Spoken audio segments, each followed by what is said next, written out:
This is Paddington Central Hospital. And we'd like you to meet a very, very game lady indeed.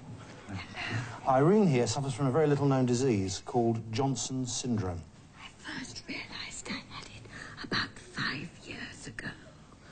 And obviously, recently, it's been impossible for me to live at home. It's okay. Carry on. It leaves me very tired all the time and in constant need of care. Which is why here at Paddington they've actually set up this special intensive care unit. But intensive care is very expensive. Johnson's syndrome is debilitating and... highly infectious. And highly infectious.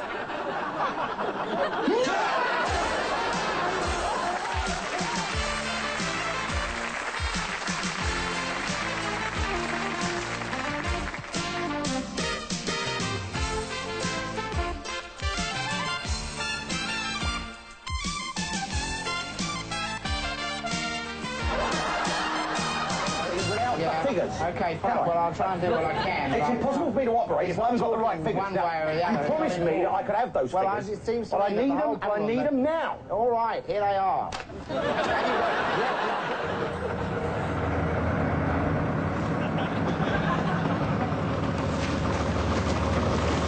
Well, I see they've added another section to the Sunday Times. That's one of the main problems. Really, the main asset value of the company is quite over crop. I mean, the whole notion that the interest rates are going to remain static is...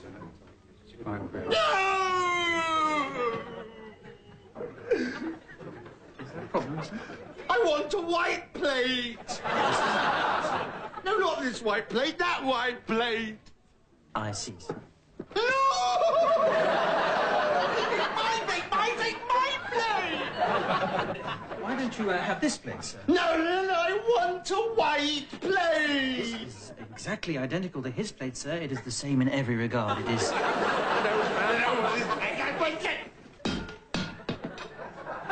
I think sir is in danger of forfeiting his din-dins altogether.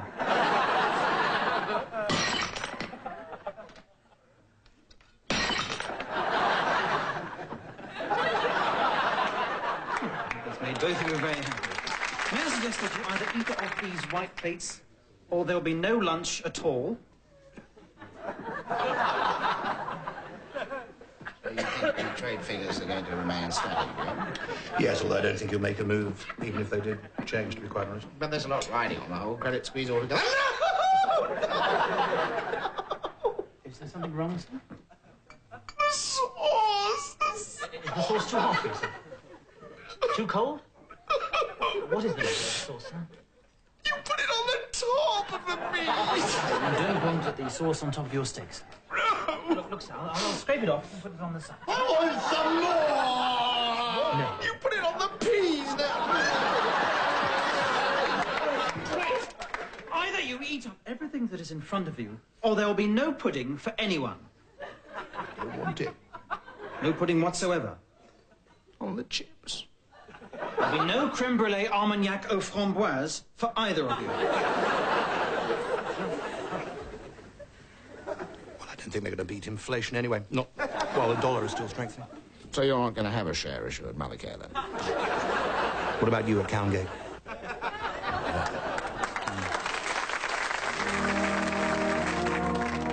The Lancashire mining town of Hattersfield, population 7,000. Terry Chipper is 35. He has been unemployed for 43 years. He has to survive on 3 old pence a week. It's the time. It hangs heavy on you, you know. Sometimes it hardly seems worth getting out of bed in the morning. There's nothing to do. You spend all day hanging around the house, getting in the wife's way. Just the two of us. And the 37 children, of course. Well, you do what you can, you know. You fill in job application forms and take them down to job centre. But there was only one job available last month. That was as an application form sorted down at the job centre. £7 applications, and they gave it to a southerner. Things are different in Upper Flymo in Buckinghamshire. The grass is definitely greener for those in the prosperous south. Daisy has been a fully employed cow all her life. She owns her own field, and her take-home pay is £30,000 a year plus overtime and use her company car. She she takes regular holidays in the Algarve. Thank you. Right. Daisy and Terry have agreed to take part in an experiment. For the next 2 weeks, they are going to swap places. The Chippers are frankly surprised by the quality of life as led by an average southern cow. Look at that! It's a shed! Oh, it's so lovely. Aye! It's a bit of all right, isn't it? Yeah. Oh, look at that grass and all. They're not short of a bit of space, are they? Meanwhile, back in Hattersfield, Daisy was not finding it easy. After Quadruped's life in prosperous Buckinghamshire, the cramped Chipper environment was proving difficult to adjust to. And Terry... Well, I'm nervous, you know, but I'm just pleased to be back doing something. Good luck, love.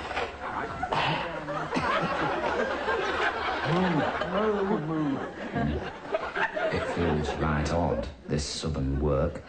Takes quite a bit of getting used to. Think of the thousands of my mates back in Hattersfield would give their eye. Think to be doing what I'm doing now. Down at the non-working men's club, our southerner is discovering the reality of life on the scrap heap. In a rash moment, Daisy blows her entire year's benefit on a gallon of Mackerson. Well, I think the worst thing is having to go back again after 2 weeks is over.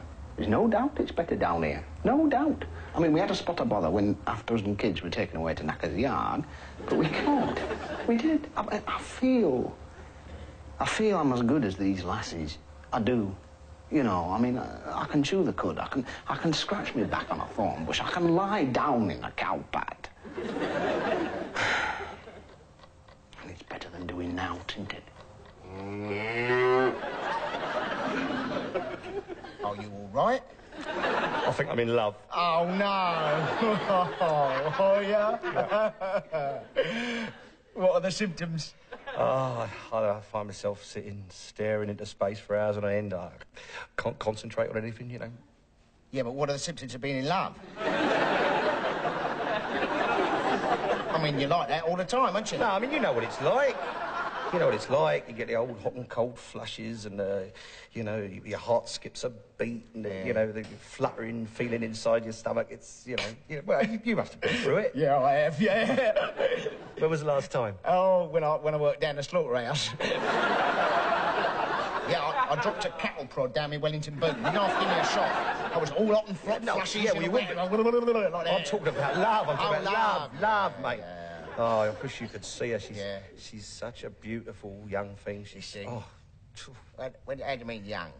Well, she's 17. 17? Yeah, well, she looks 17. I mean, you can't tell these days, can you, to be quite honest? I mean, she could be 36. Yeah. But I don't care. I don't care. When I hear her name, mate, it's like 1,000 violins shimmering across the clear blue waters of the Aegean. Yeah. And what is her name? Tony. It's a bloke's name, isn't it? No, Tony. It's an abbreviation. It's Tony for short. Oh, what is it for long, then? Anthony. There's music to my ears, her name. Yeah. Tony, Tony, Tony, Tony. I've got it bad, haven't I? You've got it terrible by the sound of it, yeah. But you do soppy things when you're in love. Yeah, Don't you? You know, walking in the rain and wishing on a star. Yeah, throwing a cat in the canal. Well, that was a soppy thing. Well, it was when we dragged it out, anyway. Yeah. Do you know what I found? You know what I found myself doing the other day? What is that? I found myself writing a poem. A poem? I did. You did. I did. Come on, yeah. Come on, how'd it go then? No, I can't. Come on. How'd it go? Yeah, how'd it go? All right, then, okay. Yeah. There was an old man of Darjeeling whose todger strapped up to the ceiling. It said on the door, don't spit on the floor, so he carefully spat on my Tony. Well,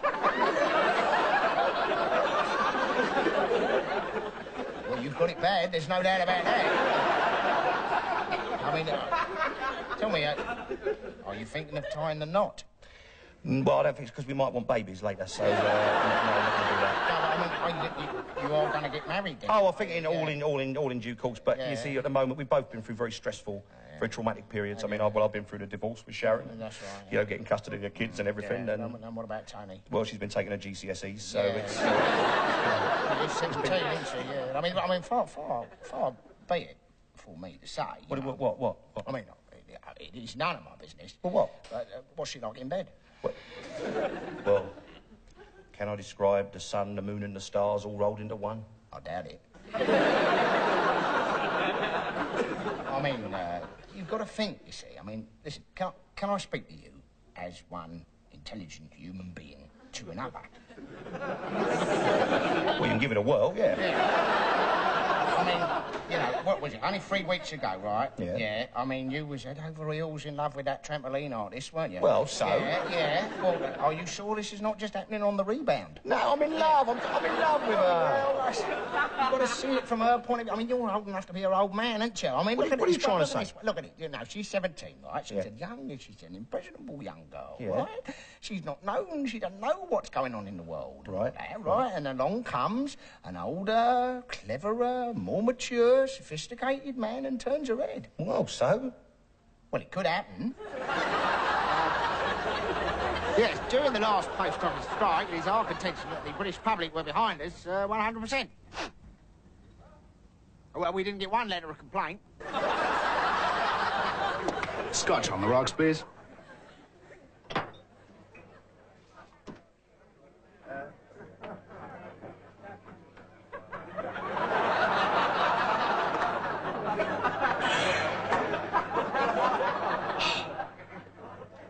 Thank you very much. And if you've got any comments on that, we'd like to hear from you here on Wildlife World. But now, it's time to link up once more with Andrew, who's out there deep in the heart of darkest Wiltshire. Are you there, Andy? That I am, Jim. Back for another live session with our old friend, the Badger. And I've been joined today by a local badger expert and a bit of a country character, Ben Truckle. Ben, yes. Oh, God, those midgets aren't too particular.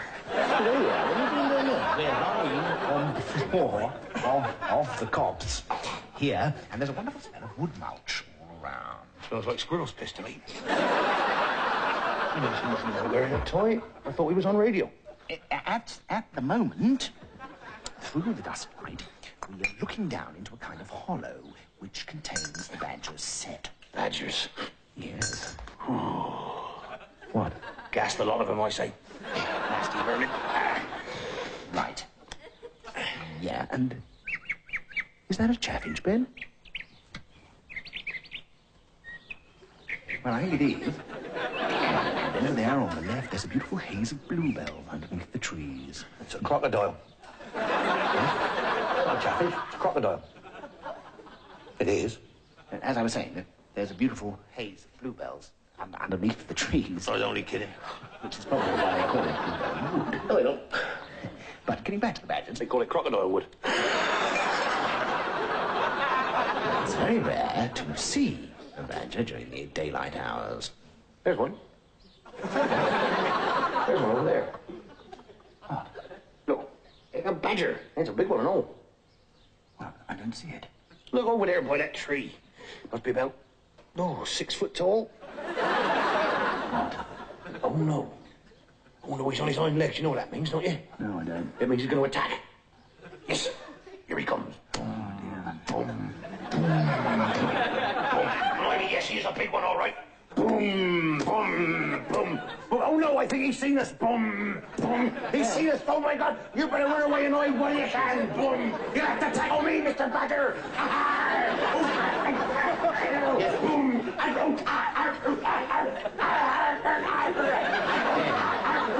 think he's going away now.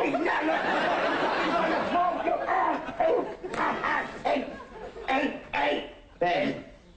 Ben. Ben. Well, our guest, Ben Truckle, seems to have been attacked and killed by a giant badger. Away now.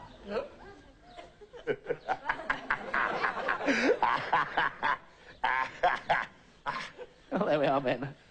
We thought we'd lost you, Ben. Oh, I was only pretending. Oh, my God, no. What is it? Oh, it's all right. It's just another crocodile, thank God. Good. Well, we think it may be drug-related, sir.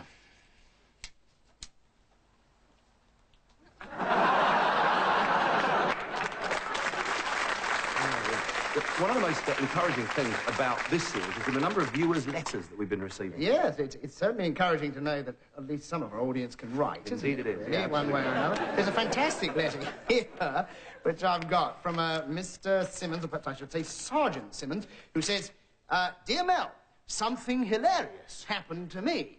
We were meant to be going on TA manoeuvres to Catterick in Yorkshire, but instead we went to Kettering in the Midlands by mistake.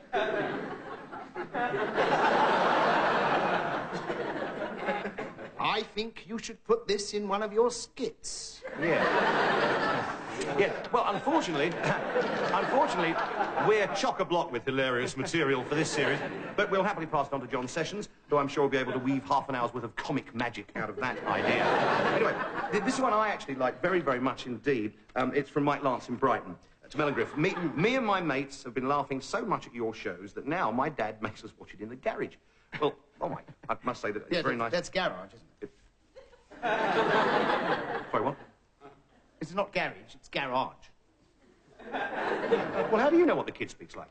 Yeah, well, it doesn't really matter what he speaks like. I mean, the word is garage, not garage. Well, I say garage. Yes, I know you do. You're wrong.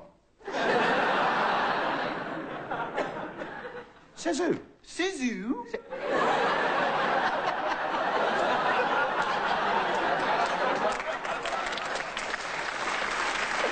Oh, yes. Oh, no. Come along. Give us an old blast on your old says who. I said come. Pardon?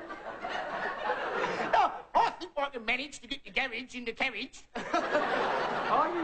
Are you implying that I speak like that? Yes. Well, it's not a million miles away, is it?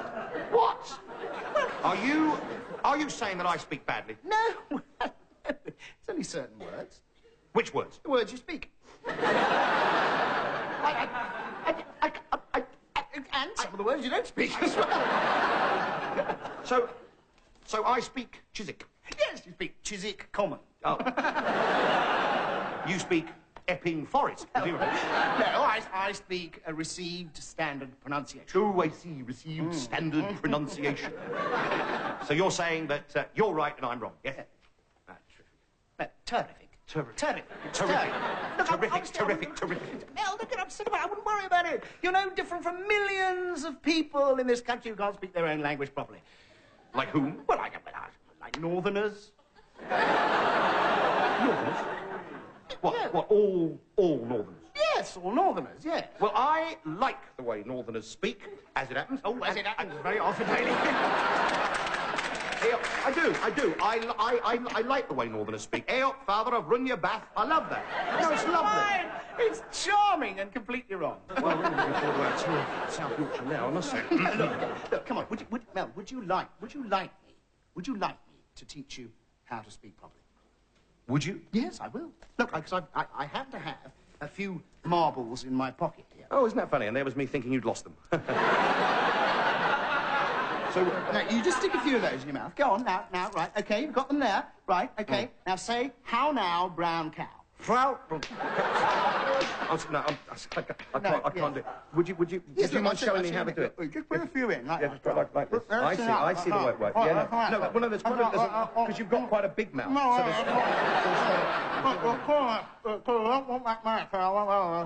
Perfect. You know, I could listen to him like that all night.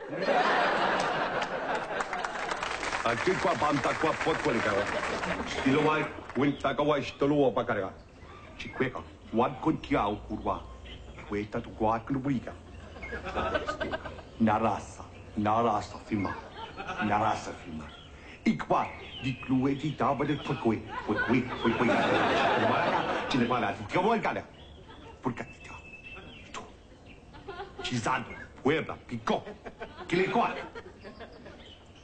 Melo, guarda, coi, tara, stur, caricaria, quella attacca, le BBC. Qua. Stur, caricaria, yito, quanto di gatto, stinga, messaggi in a bottle, ma chi giugara che qua? Che le cau, stari che ho yito, quanto ghidaso, che ti ho buccio banson. Tutti che la tuffa. Un cariare a what? La che deve da temporu che hai stato. Quante cau? Di qua. Una razza. Filma. Qualco.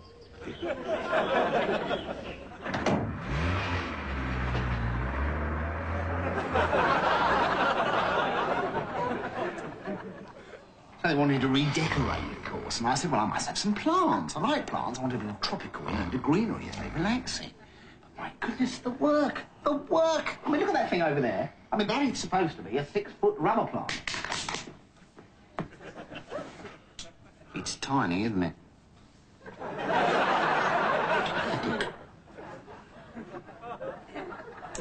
It's an embarrassment, isn't it? I mean, it's not even as if it's very cold in here, is it? What the average female is supposed to think when she comes face to face with that miserable specimen. Oh, she can put humus on it. You can cover it with wet paint. Well, you know, get yourself a decent-sized plastic job. A plastic one? You mean one that straps on with batteries? No, I don't think batteries, no. I mean, I'm just an ordinary, full-sized plastic rubber plant. Rubber plant? Oh. Plant. I thought you were talking about something else, sorry. By the way, your cock's on the small side, isn't it?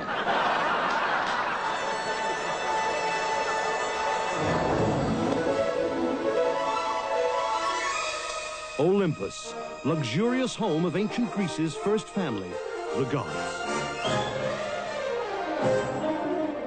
Starring Morgan Bottoms as Aphrodite, goddess of love and lover of gods. Patrick Mahogany as Minos, king of Crete.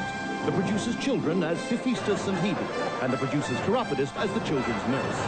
Meryl Catty as Hera, troubled queen of Olympus, and Charlton Wigg as her husband Zeus, in all his many forms.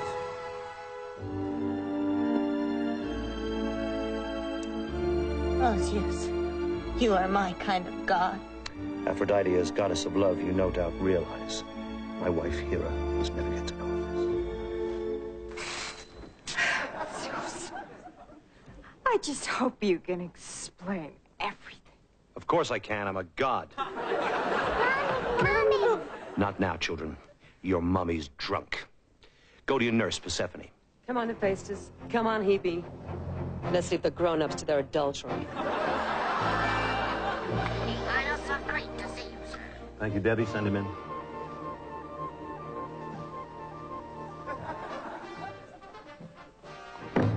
Minos. Glad you could make it. A drink? You know Aphrodite, the goddess of love? Great Zeus. I came from Crete as soon as I could. No thanks. Hello, Aphrodite. Aphrodite has some disturbing news for you. As you know, your wife is expecting a child. Go on. According to the oracle, you are not the father. If I am not the father, then who is? Apparently, the father is a bull. Oh. Zeus! This wasn't you in one of your many shapes. No, just a regular bull. Thank God. You're welcome. Must have happened that night after the olive oil baron's ball. Minos, you should know that there is a risk of a hereditary condition being passed on to the child.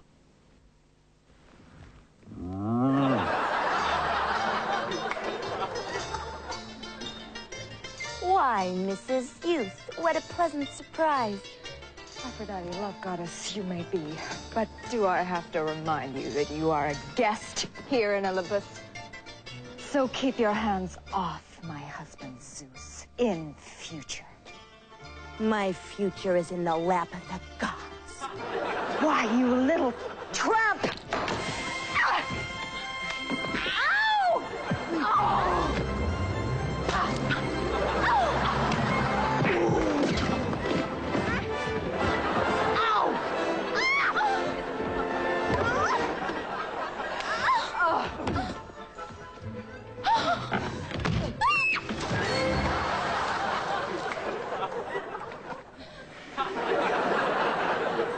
a mess, Hera. You can't blame your husband for playing around. After all, he's in great shape. In fact, several great shape. Listen to me, Aphrodite. And listen to me good. Your lies are not about to destroy my marriage. Now, tonight's youth.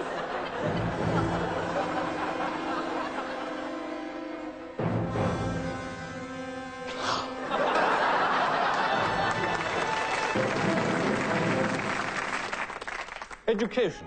Who should teach our children? What should they teach? Should teachers earn more? Should they work harder?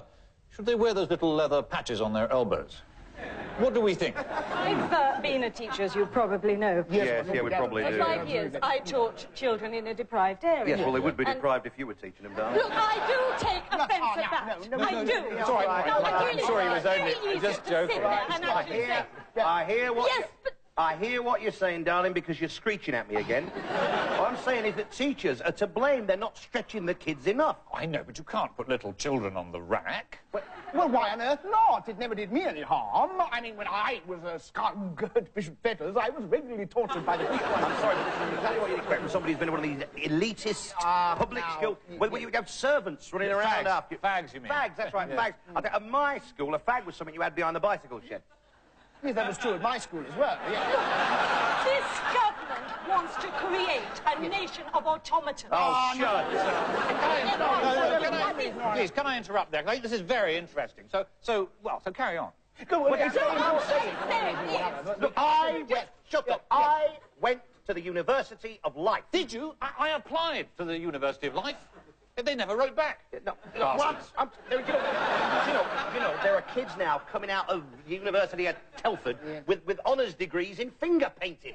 And I tell you, my reasons why there is all this sex education. That's absolutely now, what is it all about? Well, evidently, the man puts his thingy inside the lady's. I know that. Yes, but without it, how are we going to understand the plight of the single gay couple living in a high-rise flat in Hackney? Who cares? But, I mean, is it really necessary to teach our children that homosexuality is a good thing? Surely they can find it out for themselves, can't they?